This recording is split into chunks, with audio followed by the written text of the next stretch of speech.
السلام عليكم ورحمة الله تعالى وبركاته. اللهم صل وسلم وبارك على سيدنا محمد وعلى اله وصحبه وسلم اجمعين امين. ازيكم حبايبي اخواتي في الله، عاملين ايه؟ يا رب تكونوا بخير.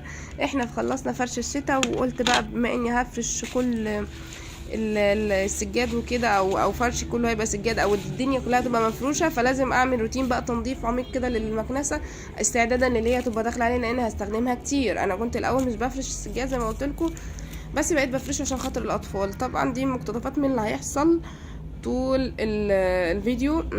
هنعملها روتين عميق عميق، يعني تنظيف عميق ان شاء الله. ولو شفط المكنسه عندك ضعيف باذن الله الشفط هيرجع كويس، وهقولك على شويه نصايح مهمه في الفيديو. تابعي الفيديو معايا للاخر وانا هقولك عشان تستفيدي يعني ان شاء الله. اولا انا بوريك هنا دي المكنسه بتاعتي توشيبا 1600 واط.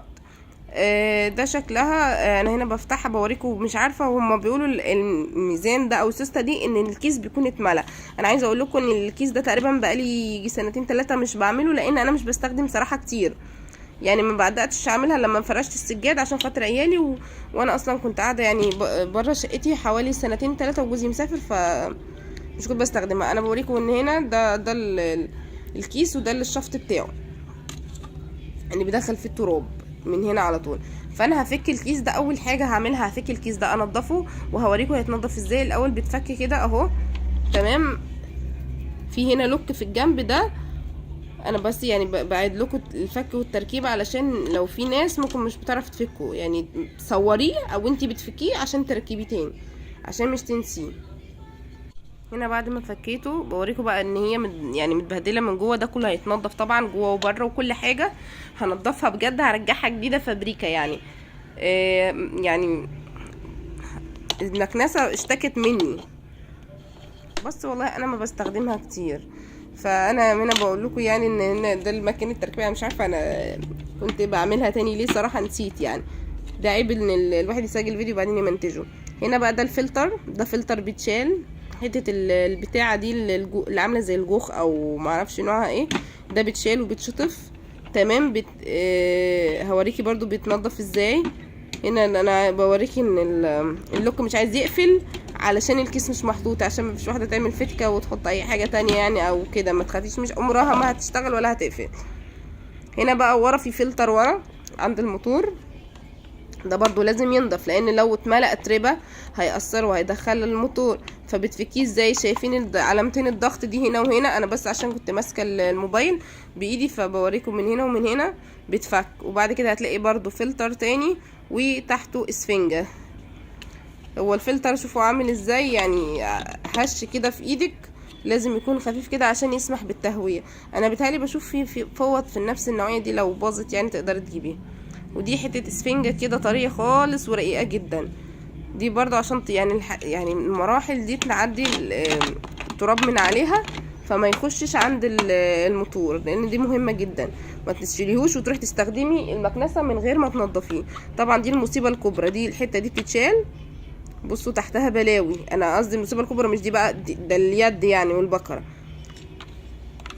ولو تعرفي تفكي البكره كلها فكيها، في بيبقى مسامير اهي، بس انا كسلت صراحه.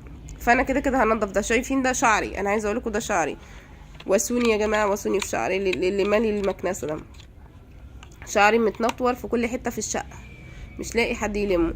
طبعا مش راضي يتشال، فطريقتي المعتاده بالمقص. فرش اسمها ايه دي؟ اللهم ذكرني من نسيت.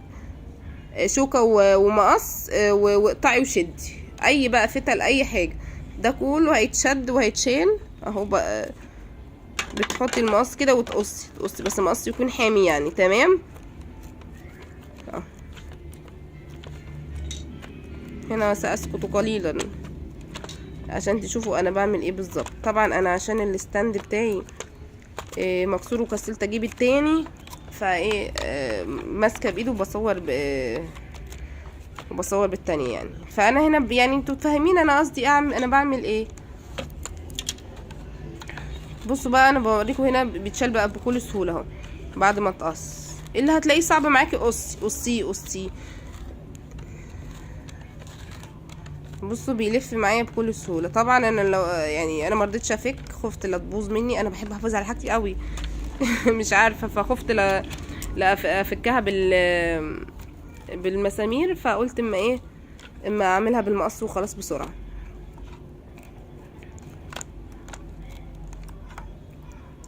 هنا بقى بعد ما شلتها، بصوا انا عايزه اقول لكم يعني نطفت، بصوا ازاي نضفتها، بمعنى نضفتها. بصوا فرق الشاسه، بصوا اللي طلع، بصوا شعري هو يا شعري يعني شعر بقى وفتل وكده، بس شعري اكتر طبعا يعني. ده كله طلع اهو بالمقص والشوكه زي ما قلت لكم، نضفتها. عايزه اقول لكم ان في شعر كان ماسك في البتاع، جبت والله العظيم مولعه لسوعتها كده. فبصوا نطفت بقى حتى دي كده باي فرشه عندك هتعملي. وده بقى والكيس ده بعد ما افضيه هننضفه. تعالوا بقى اوريكم هنفضيه ازاي. هنا انا حطيته في كيس قديم تمام، وحطيت المفروض الوش ده يتحط لتحت اهو، وهتروحي ماسكه البوز اللي تحت ده اللي هي المسطره دي. الكيس مش هيتنضف الا كده، وتفتحيها من تحت تروحي فكيها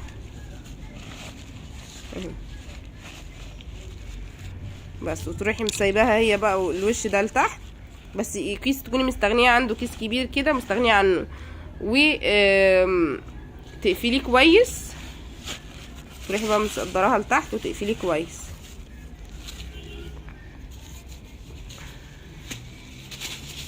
انا عايزه اقول لكم ان ده بلاوي سنين، بقالي كتير ما عملتوش.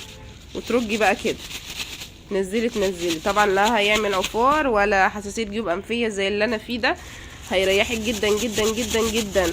وكل ما كان الكيس كل ما كان الكيس اكبر كل ما يريحك اكتر. كل ما كان الكيس اكبر يعني هيسهل معاك. هتمسكي من الحته البلاستيكيه اللي فوق اللي هي الراس السودا دي، والكيس مقفول. انا حاسه ان التراب دخل في مناخيري وانا قاعده منظر التراب بيخوف.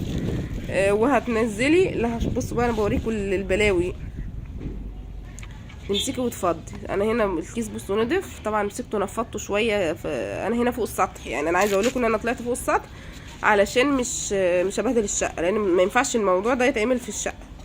على السلم بقى فوق السطح في البلكونه، عشان كميه التراب اللي بتطلع، خصوصا ان انا بقالي كتير ما عملتوش. فطلعت فوق السطح ومسكته بقى تنفضه في العواميد بتاعه السطح. هنا بقى اوريكم انه بيتقفل تاني عادي بكل سهوله برضو يعني، ما تخافوش اللي هتفكيه هتعمليه.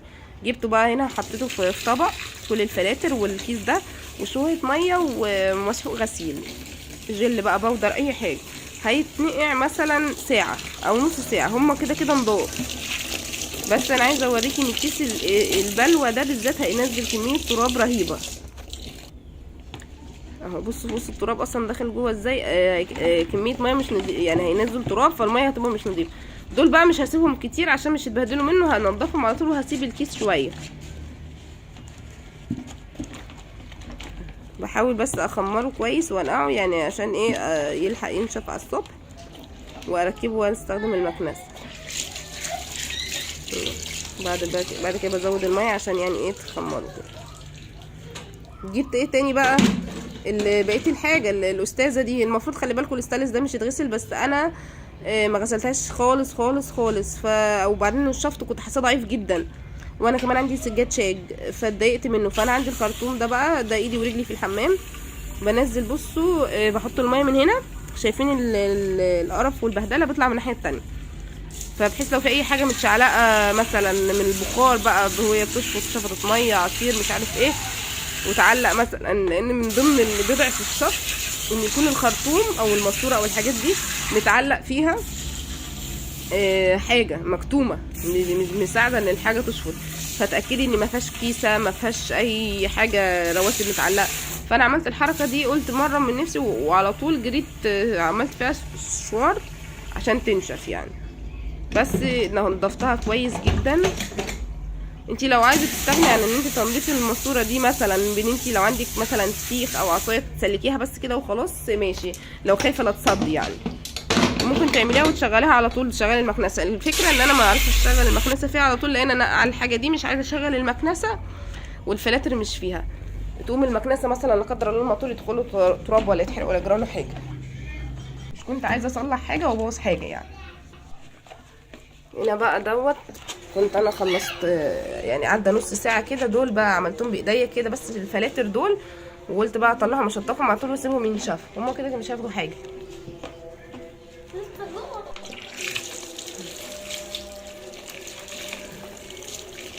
هنا بحطهم بقى كويس. بوريكم هنا بقى ايه، هحطهم ينشفوا يعني، بوريكم شكلهم بعد ما نطفوا. انا حاسه ان هم اصلا كانوا نضاف يعني، لان زي ما قلت لكم مش كنت بستخدم مكنسه كتير ومش بحمل عليها، فهم كده نطفوا عن الاول برضو يعني، كانوا شويه تراب متعلق فيهم وخلاص نضف. لازم الفكره دي تتعمل كل فتره يا جماعه. لو بتستخدمي المكنسه كتير اعمليها كل 3 4 شهور مثلا.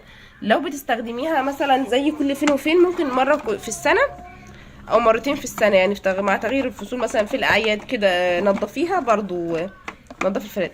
هنا بقى جبت فوطه اللي هي المايكرو فايبر محطوط عليها جلانس، يعني انا قلت هلمعها بجلانس. عايزه تلمعي باي حاجه عادي، لو شويه ميه.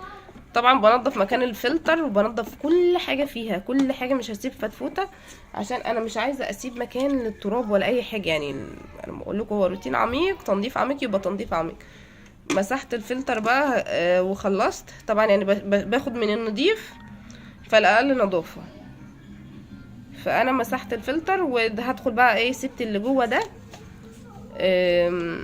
مسحت مكان الفلتر بتاع الموتور، وهدخل بقى للي جوه ده انضفه برضو والمعه كويس كويس لحد ما يبقى ايه، فابريكا كده يعني. الحاجات دي مش مهمه. انا عايزه اقول لكم انا غسلت الخرطوم برضو بتاع المكنسه، غسلته كله وعلقته ويتصرف كده. هنا انا بقى بوريكم لمعتها، بصوا بتلمع فابريكا.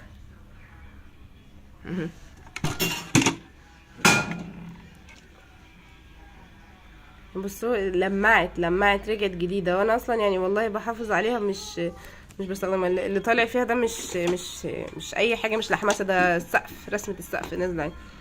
الخرطوم هو كمان غسلته عشان برضو بوريكم الزجزاجه دي اللي ممكن يكون متعلق فيها حاجه. وعايزه اقول لكم ان في فيديو محقق نسبه مشاهده عاليه، لو الخرطوم اتقطع تعملي ايه يعني. انا عامله برضو بس كان مش في مكنسه، كان في مكنسه ماما. هنا بقى جينا بعد ما الكيس نشف وكل حاجه هنركب بقى الكيس ده.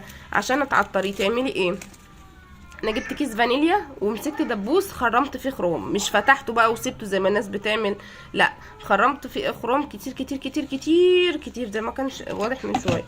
وحطيت فانيليا نقط او زيت عطري نقط، يعني اللي انت عايزه بقى حطيه ده، وانت شغاله هتشمي ريحه حلوه في المكنسه. جربيها وان شاء الله هتعجبك الفكره. وبعد كده هنركبها تاني زي ما كان، صمام الامان. طبعا نركب الفلاتر برضو اللي جوه واحنا بنركب. ركبت والله، انا حاسه ان المكنسه يعني انا حاسه لها براحه، عشان كده احساس الواحده بعد ما تاخد شاور كده، بعد ما تكون شغاله كده وجسمها همدان كده وتعبانه، فانا حاسه ان المكنسه اتنفست والله. انا يلا بقى مش عايزه دي لنفسي، انا بوريكم انها اتركبت واللوك والصمام الامان وكل حاجه اهي. وبعد كده هنغطي، مفيش اي حاجه هتحصل. نسيت احط الفلتر، انا ما كنتش حطيته فروحت حطيته تاني مكانه، ثبته ودخل مكانه كل حاجه. هاجي بقى اركب الفلتر اللي ورا اللي عند الموتور، كل حاجه زي ما كانت. بصوا المكنسه بتلمع، انا فرحانه بيها قوي. بصي كل حاجه زي ما كانت، ليها بعدلتها بكل حاجه. بس انا حاساهم مطوا شويه، مش عارفه، رغم ان انا ما دعكتهمش والله. انا كنت حاساهم يعني ان هما مش محتاجين دعك، اللي هو الدعك انه شفتوني انا بعمل ايه في ايدي يعني، مجرد ان انا كنت بضغط عليهم بس ضغط كده، لان خفت، حسيت ان الحاجه دي مش بتاعه دعك هتنهري. ومع ذلك برضو حسيتها مطت شويه من الميه. وانا هنا ركبتها بقى، ما سمعت صوت تكه الامان. عايزه اوريكم بقى المكان ده بتعمل فيه ايه. هو وده في مكانين كده في المكنسه، انا بص نضفتها حتى من هنا، نضفت البادي بتاعها من جوه من بره كل حاجه. المهم المكان ده بتعمل فيه ايه، لو حابه تركني المكنسه واقفه، بتعلقي اليد فيها كده اهي، وبتتركن وهي واقفه كده تمام. طب انا لو مش هركنها واقفه، بصوا يعني عشان ما تاخدش مكان، لو انتي بتركنها واقفه. طب لو مش هركنها واقفه بقى وعايزه اركنها نايمه، هعمل ايه، هتنيميها عادي وتروحي جايه للفتحه الاولانيه اللي انا وريتها لك دي، وتعلقي فيه بس كده كده او كده. الوضعين امان ليها. بس المكنسه بتنور. كده المكنسه خلاص، فاضل بس ان انا اوريكم الشفط بتاعها. للاسف انا مش يعني المكان نضيف وكده، فانا مش محتاجه ان انا اشفط حاجه، بس حابه اسمعكم الصوت بتاعها بقى قوي جدا يعني عن الاول وبس. المكنسه انا كنت عمال ادوس على الزرار ومش كان عايز يشتغل، فخفت فقلت انا بوظت المكنسه ولا حرقتها ولا عملت ايه، فلقيت الفيشه مش واصله كويس. طبعا الكركبه اللي في الاوضه دي انا عشان الاوضه دي اصلا سيبناها وطلعنا بره الركنه دي، المفروض اوضه الضيوف اللي محدش بيجي لنا ولا بعد بره اصلا، ففيها شويه حاجه مشتريات كده وحاجات بتحمر فيها يعني. انا بقى يعني ايه مش عارفه اكنسكم ايه، الاوضه اصلا يعني هي نظيفه، كل اللي فيها شويه الكركبه. بصوا بقى السرعه بتاعت ال البكره اصلا فابريكا يعني سريعه جدا.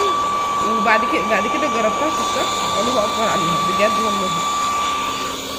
فالحاجه فعلا بتحتاج تتنضف زيها زي البني ادم، زي ما البني ادم بيحتاج كده دش بعد شغل عميق، هي برضه الشفط بتاعها خلاص، اللي اي حاجه بقى قدامها هتبلعه. ما احنا ما نهملش، نصيحه بجد، ما نهملش اي جهاز عندنا، اي جهاز يعني زي ان لبدنك عليك حق، هو برضو ليه حق عليك تنضفيه وتظبطيه، لان لو اهملتي في نظافته هيبوظ.